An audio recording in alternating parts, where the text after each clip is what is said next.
Yeah. We want to find the length of a chord.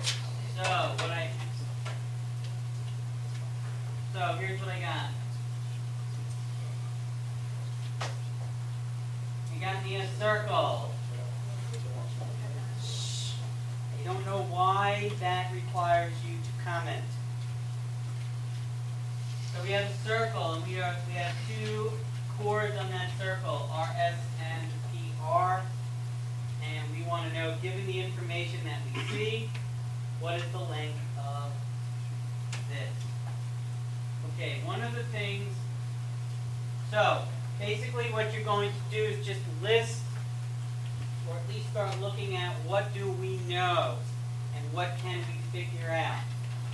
So the first thing that we know is that this line segment is congruent to that line segment.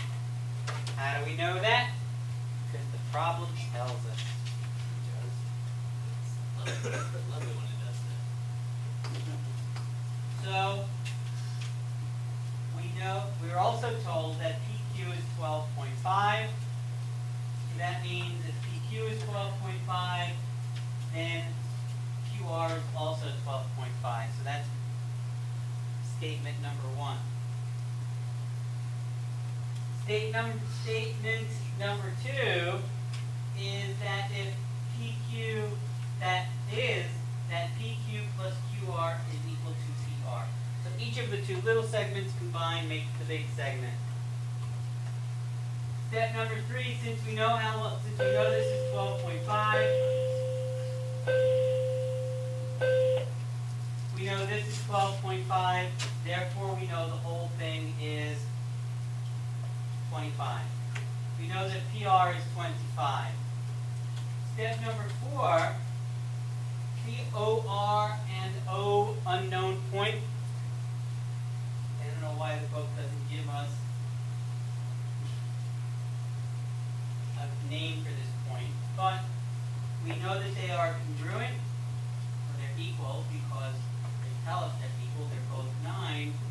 So what that allows us to say is it allows us to use that fourth theorem that we talked about, is that if two chords are equidistant from the center of the circle, then they are congruent.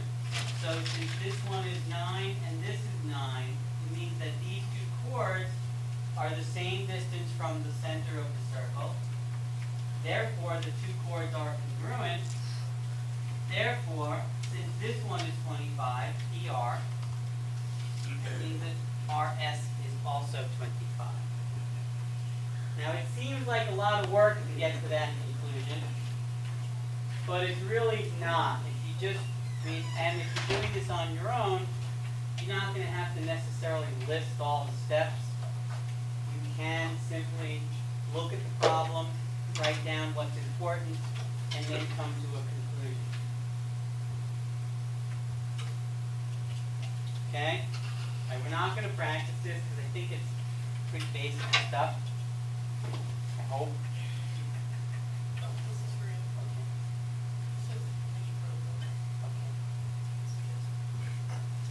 Okay, does anybody have any questions on how we use at least one of these theorems? Wait, I don't understand how PQ plus QR equals QR. Oh, that's a typo. Hash there.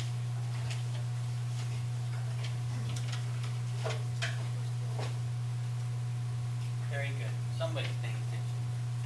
Not even me.